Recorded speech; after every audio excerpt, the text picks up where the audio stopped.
Good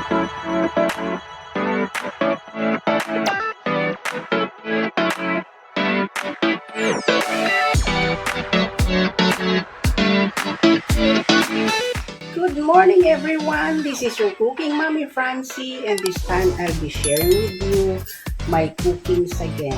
And I have an eggplant today to be shared with you. Not only the cooking, but the main reason is for sharing with this is to show you how the eggplant stays fresh. Yung kapag in-slice mo na siya, hindi siya mangingitim kasi di ba pag in-slice na natin siya, yung eggplant is nangingitim kapag hindi agad-agad niluluto. So this time, I'll be showing you how my amo taught me about this. Okay? Join me guys! Ayan. Pour some lemon in the water like this. Ayan, pipigaan ng lemon yung water before you slice the eggplant. It will not become blocky. Ayan. This is another kaalaman na nalaman ko dito sa Taiwan, guys. I'll teach you how. I learned this from my amo. Ayan. Slice the eggplant. Ay, kaya lang itim-itim na medyo matagal na kasi yung eggplant ko. Ago na ito binili ni amo. Diba pagka ito hinati mo at hindi mo galiluto, ayan, nakikita niya. Ayan. Lalagay siya dyan. May eggplant ko pala, ang haba. Look. Oh my God! Wow! Dalawa lang ang eggplant na hinuluto ko. Ito, nauna pa lang mag-itim-itim yung yung dulo. Pinaka-pwet ng eggplant. Hindi siya nag-itim-itim, na-try na namin ni amo ito. Dati na siyang nag-itim-itim yung buto yata niya, nag-itim-itim. Pero this one, the upper part, medyo hindi, parang ayoko na siya isali. Ayan o, okay naman siya yung sa may bandang itaas. Bandang ulo. So, ito meron ng konti. Hindi ko na siya isali. And then this one, another one o.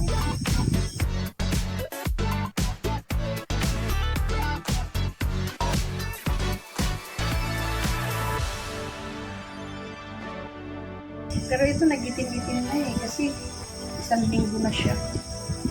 Nung binili nakalimutan ko, meron pala kami isang ayan o. Ang itim naman ng dulo. Walang bahid, itim. Look po.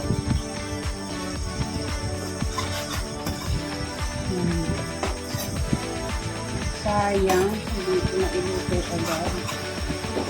Poga kasi this one is hindi ko na isali. Nag-itim-itim na siya, mayroon na siyang yung buto niya nag-itim-itim na. But I try to soak in the water with the lemon. Ito lang naman. Ito marami Yan guys, after a few minutes, let's watch. If it will turn into, ito talaga ha, meron na siyang black. Yan.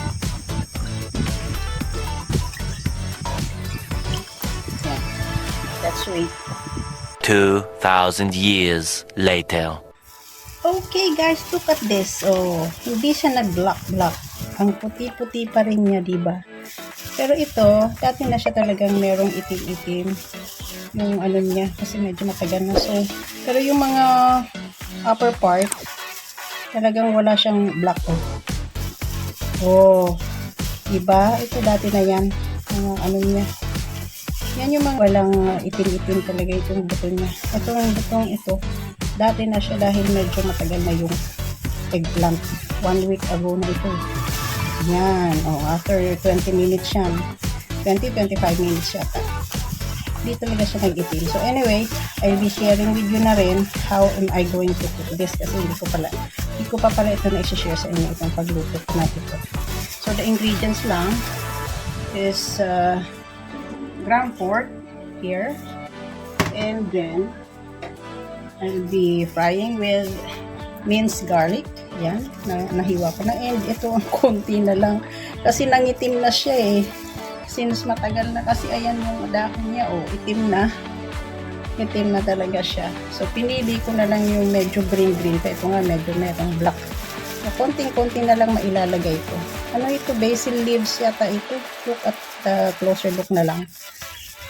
So, basil leaves yata ito. Mabango siya. Mabango. Yan. Ito lang. And then this, this ground pork, I'll be marinating this with a little soy sauce or changyeo. Ayan. Para magkakulay. Magkulay lang siya. Maganda siya pag i-fry na. Simple lang. Ayan. I used hand gloves kasi para hindi marumihan yung kamay ko yung garlic. Konti pa. Gusto ko medyo dark. So, I'll be cooking and share it with you na lang din how I will cook this. Simple lang. Just a simple. Okay? Let's start cooking. Okay, start cooking. Let's heat up the pot. And then, ito, I already removed the water. Yan na, kasi we're cooking na. Turn on the exhaust fan. And then put an oil. Very hot.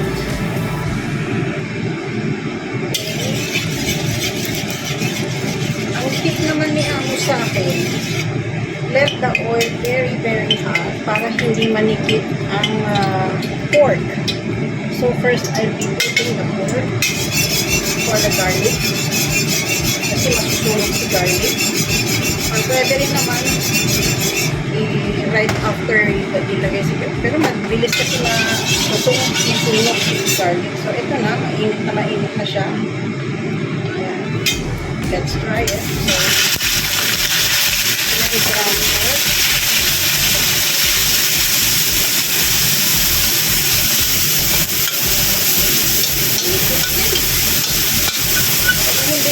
Hindi siya yung dikit na dikit.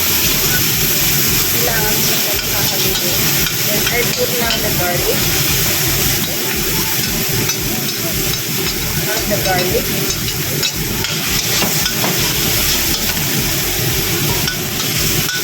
Dapat marami maraming lagay nitong basil leaves. Tawag dito nito kauchancha. And then let's add now the eggplant. Yan. Puti pa rin siya guys. So, hindi siya nangitim. Yung dati salt ang nilalagay ko. Pero minsan nangingitim pa rin. Nangingitim pa rin sa atin. Pero if there's no lemon ang there's no lemon, no choice, only asin. Make sure you have asin. And then let's add water. Yan.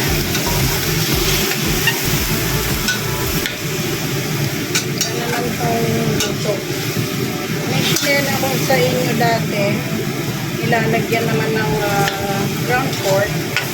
Pero ilalagay ko din sa gitna with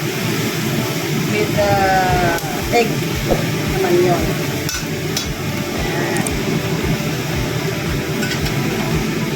Okay, let's cover it.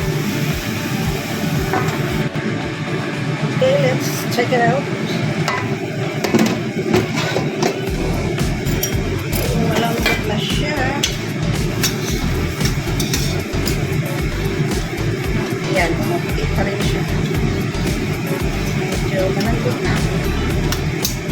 I'm going to add now the kauchancha. The leaves. Konti. Siya mo, ang dami maglagay na ganito. Mas mamit yun eh.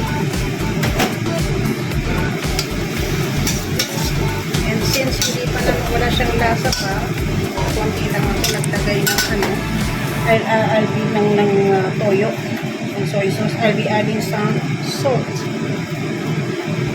Hindi lang. Ayaw dito ng maalat.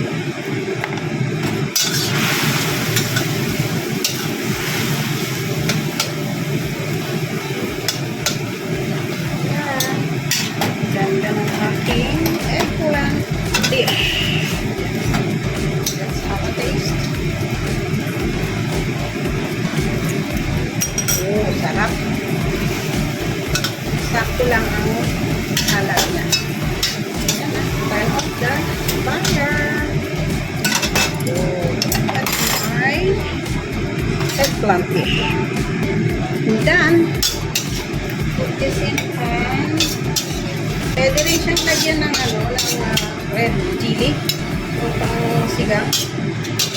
Slice na. Meron ako pero hindi ko nalalagyan. Lagyan. O, ayan. Done na with my eggplant. Okay, this is my finished product. Ayan, my eggplant dish for today. Look at this, guys. It's so delicious. Madilim. Okay, so this is your cooking mommy Francie saying may God bless us all and thank you so much for watching another video or another dish I shared with you. Sana'y may natutunan kayo muli sa aking questionnaire. It's been a long time. I have no uploaded videos. Puro short videos lang. Ayan. Ito, simple lang. Hope you like it and enjoyed watching and got some idea on my cookings. Bye everyone. See you in my next video. Bye.